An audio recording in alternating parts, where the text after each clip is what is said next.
got the good stuff. It might feel like a short stream because I do have D&D later, but it's only because these videos are short. Because they're luckily they're short. I feel like I'm gonna get a lot of these. You might feel like we go through a lot of videos more than usual instead of sticking to one for like 45 minutes. I don't think that's going to happen. So it might feel like quicker pace, but I don't think it's going to be that much. But we're good for quite a bit of time here. So you got me for a while. So the first video that I have today is sort of a setup for the second video I have, only because Jesus Christ, only because it was so sad to watch the other day. If you didn't tune into the day stream the other day, we did a we did the women's thing that TPUSA put on. TPUSA, of course, run by everyone's favorite weirdo, Charlie Kirk. His face doesn't make any goddamn sense. But that's okay. He's like a non-Euclidean bone structure. It just doesn't make any sense. Maybe the phrenologists are right just about Charlie Kirk. So this is a Charlie Kirk speech, I guess he gave, that has 8,000 views. Very nice.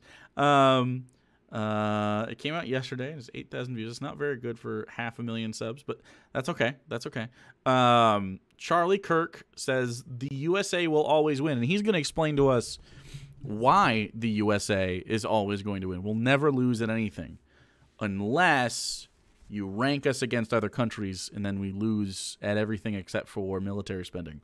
Zedfra, thanks so much for following. So here's why we're never gonna lose, guys. We're never going to. I don't know how loud this is. We'll see. There's something unique that is almost in the soul and the spirit of our nation. It's resilience, perseverance, grit, the ability to overcome the impossible, to shoot for the stars and sometimes actually land there on the moon. To shoot for the stars. This is the best. This is arguably the best sort of slogan, I guess, to describe American exceptionalism. Shoot for the stars and land on the moon. That's pretty fucking good. America, where you can shoot for the stars and land on the moon. Good job, Chuck. Way to fucking be, dude. You nailed it.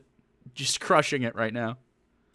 To build an interstate highway, win 2 world wars on 2 different fronts. And there's a story that I think embodies this better than any other. All right, let's when hear you it. think things can't get any worse, and I know a lot of you have probably been watching television, you just close it, you're like, oh, I just can't take it anymore. I just feel like it is nothing but darkness and doom and gloom. By the way, I will say the darkness and doom and gloom only exists because people like Charlie Kirk exist. You know what I mean? Like, I don't. Imagine this. Imagine this. Oh, that was a fast transition. There you go. Imagine this.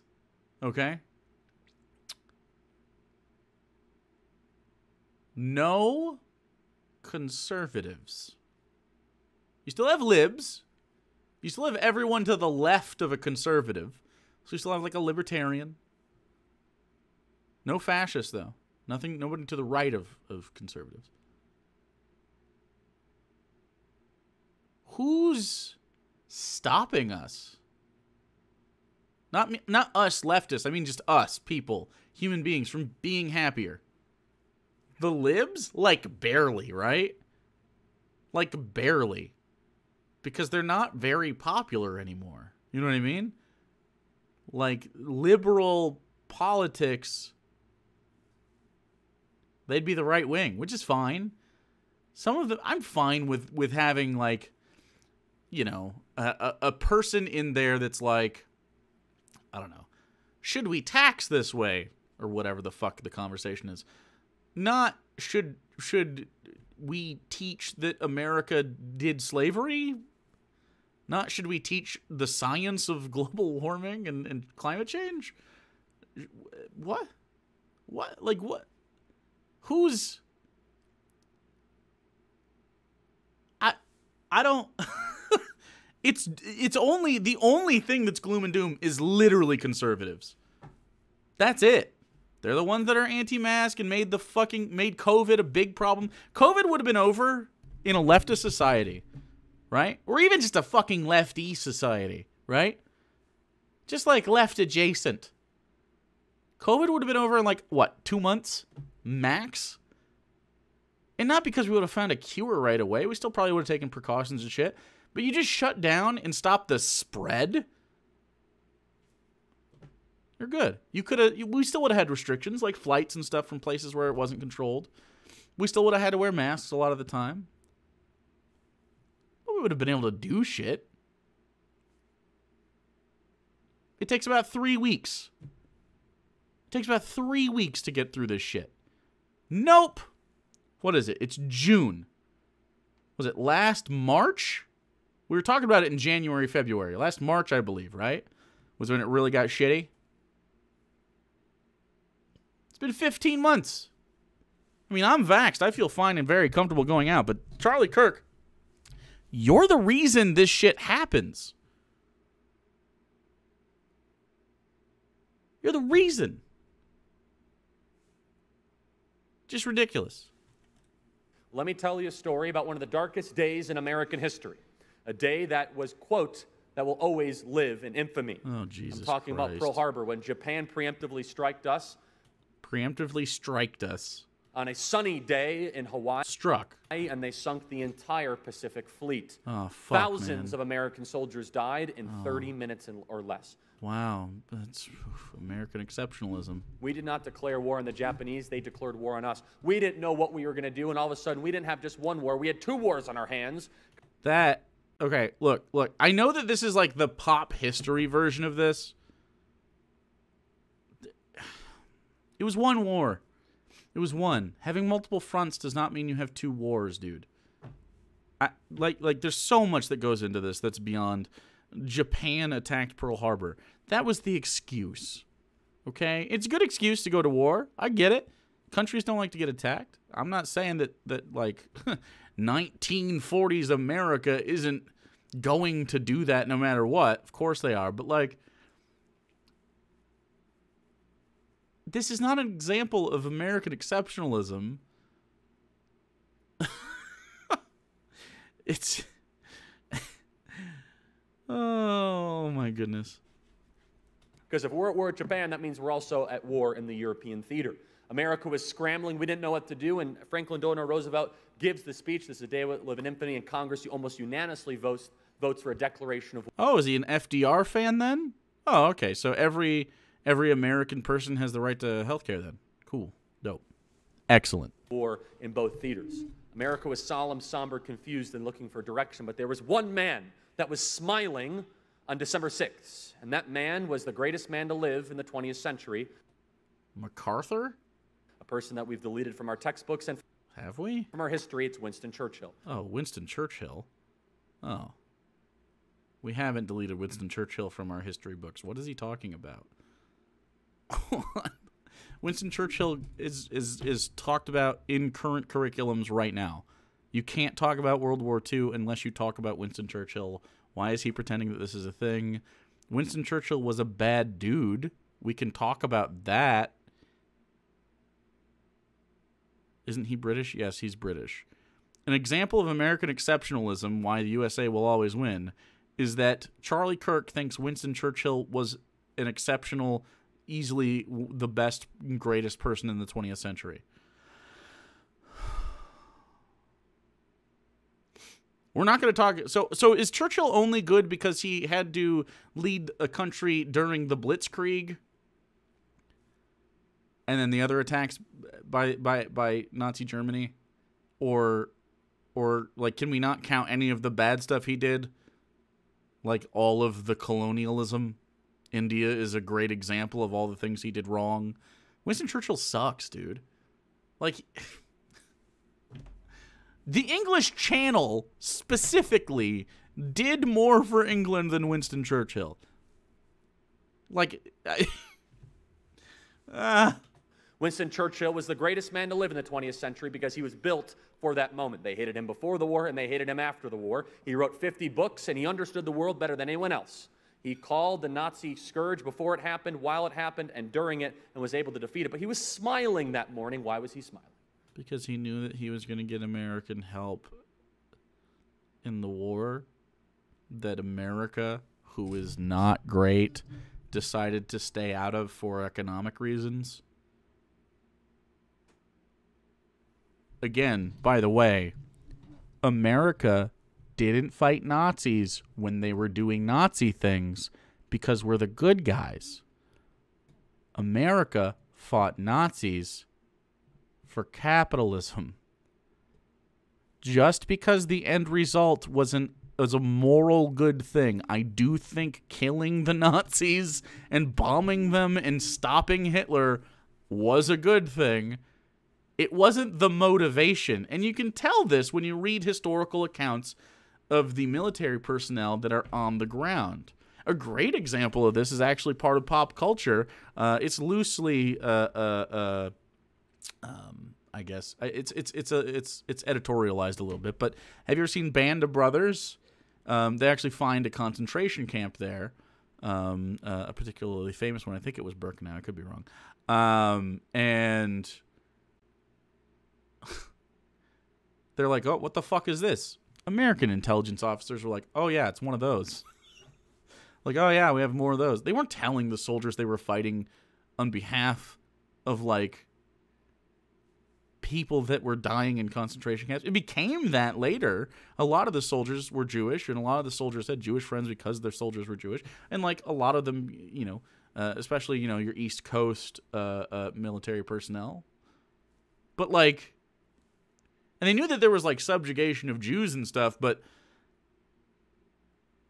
everyone was pretty fucking racist in America. Like if you were a Jew, you would be called a racial slur by your fellow military members in World War II at the time. And not only just a Jew, I mean just anybody. If you're not a white person that is like either Catholic or Protestant, you were called shit. Like you could be a fucking Quaker, dude. Like I don't know, man. It's just like why pretend we did it for altruistic reasons? Why not tell the story accurately of World War II so that we can all like understand the situation in a better way? Like why can't we tell the story that, well, we didn't know we were saving the world from like, you know, or at least the European world from concentration camps and shit like that. Like, we didn't know about it. Like, the average person didn't know about it. But we ended up doing it. And what do we learn from this? Well, it probably isn't ideal to hide humanitarian disasters. It's probably ideal to make sure that if we do take military action, that it's not in the pursuit of capitalism, which this was. And of course, post-World War II, who's the number one superpower in the world? That'd be us. And why? Well, because we are very fortunate geographically. So. He walked into his war cabinet, probably on 2 hours of sleep, with a little bit of whiskey and a little bit of a cigar, the way Winston Churchill always would. A smile a mile wide you'd think would be Christmas morning. And his war cabinet was distraught, almost crying. And they said, "Prime Minister, have you lost your mind? Why are you smiling?" That's his English accent. And he's smiling. He says, "Ah." Takes a puff of his cigar. "We have won the war." And his war cabinet, his war minister shuffles his papers, says, "Sir, with all due respect, what do you mean we have won the war? Currently, they just bombed a church in North London. The Royal Air Force is losing 300 people a day. We barely got our troops out of Dunkirk. The opposition is planning a ground invasion of any moment at Brighton. We can't even field an army, let alone staff a navy. Our Air Force is a laughingstock against the Luftwaffe." A laughing stop. Baby boo. Good call. A laughing stop. Stop Zeke. Thanks so much for giving one to Monstrous K Limped. Thank you. what do you mean we have won the war? Winston Churchill takes another puff of his cigar. He says, I know the Americans. Once they awaken, it is over. We have won the war. And ladies and I guess that's gentlemen, let me tell you, when we awaken and we contest for truth, the war is won. It is a matter of how bad we want it. It's in our spirit. If we wanted to retreat, we'd go to the French. If we wanted a day off, we'd go to Italy. If we wanted to sue for peace, we would go back to France. If we wanted to complain, we would go to the United Kingdom. If you want to win, you go to America. It's in our spirit, it's in our soul. It's who we are. We are going to win. And God bless you guys. Thank you so much.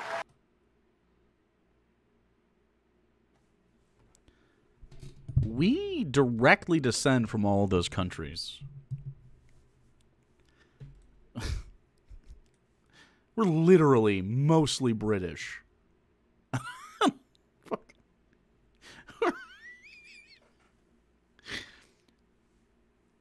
British, Spanish, French, pretty much it. I mean, you get Portuguese, and then obviously African because of, well, we can't teach that in schools, can we?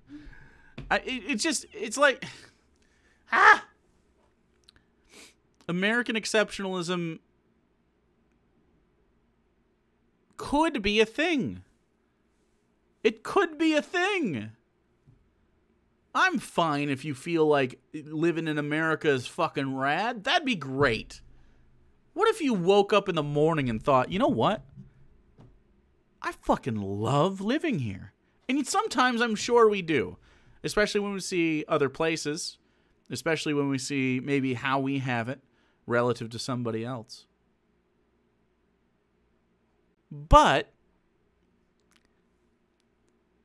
and conservatives have a huge problem with this, there's something about them as both people, like on a personal level, and politically, where if you have to like have a hard talk about anything, it's just like a non-starter. I think this is I think most conservatism is based on,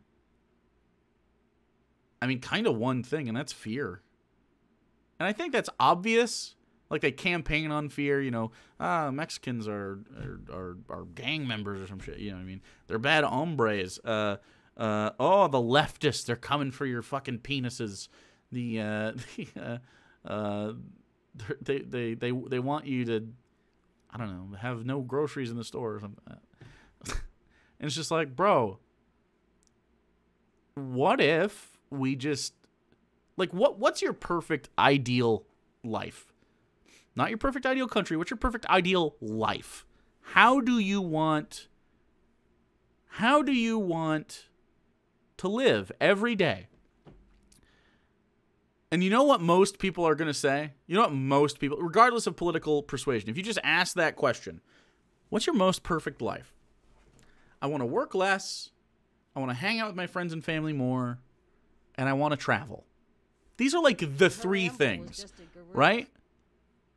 You know, and then versions of that, you know, and I guess be happy, which is, you know, that stuff. But that's really it, right? Most people want to hang out with their friends and family. They want to work less. And so how do you get that? How do we be happy? Quiet Side of the Moon, thanks for following. Well, I want to work less. Well, then you have to make more, or you have to have some way to work less while still maintaining a level of finances that allow you to live the life that you want to live. I have a plan for that. Separate survival from life, right? From capital. Separate survival from capital, from everyday life. We don't need to survive. We're past that point. We can provide survival for everybody. We can provide a decent level of survival for everybody. We can give shelter. We can give internet. We can give food and water. We can give a place to bathe. We can give security. We can do all that. Okay? I want to hang out with my friends and family a lot. Don't need to make a policy for that. Just do that. Because guess what? If we separate survival from day-to-day life, well, they have more time too. So you get to spend more time doing that. And if you want to travel, well, now you have the financial freedom to do so. because you're not risking your house if you don't work 40 hours a week for 52 weeks. Right? I mean, that's pretty much it. And then there's other stuff. There's other stuff you want to do, but mixed in there is all sorts of things that you can accomplish. Of course, with the mixture of universal health care and universal education, that takes care of pretty much everything else. That just takes care of it. That's all of it. I would add things like UBI. But I mean, like, if we only do those first 3 things, facilitate those first 3 things, everything goes better.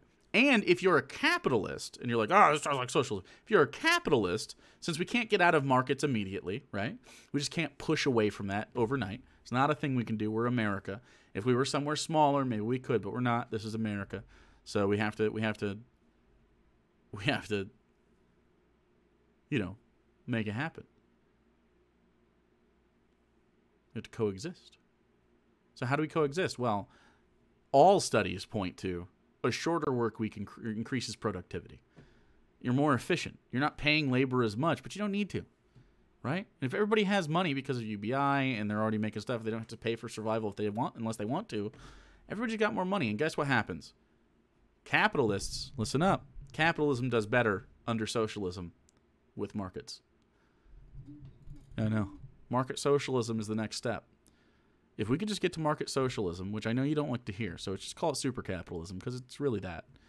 It is still capitalism. It's not socialism. There's just social aspects to the makeup of the country, right? That's the next step. That would satisfy everybody for quite some time. You would have that system in place. Your precious little capitalism that you cling to for some fucking reason. I don't know why. Socialism's not proven to work. Okay, cool. A mixed system is. Here we are. So let's mix it more. Let's mix it more, because there are aspects of the country that don't fucking operate. How do we have the least insured amount of people in the developed world and also spend the most on medical care? It's not because we have fucking exceptional medical care. None of the statistics bear out that we have exceptional medical care. Okay? None of them. We're middle of the pack at best, bottom of the pack at worst for every developed nation. Why do you want to be inefficient? I thought we were being capitalists. If you're going to say you want capitalism, then let's actually do it correctly. You need money moving around. You can't have it stagnating in billionaires' pockets. You just can't have it. Would they create jobs? Where? What?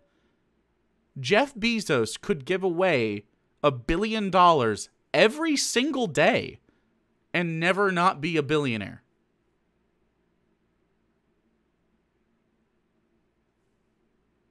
He'd be a billionaire forever, because the process of even giving away the $1 billion and putting it back into the system would cause people to have more money to spend on things at Amazon. It would only exacerbate his wealth. It's nuts. We could take care of this overnight, dude.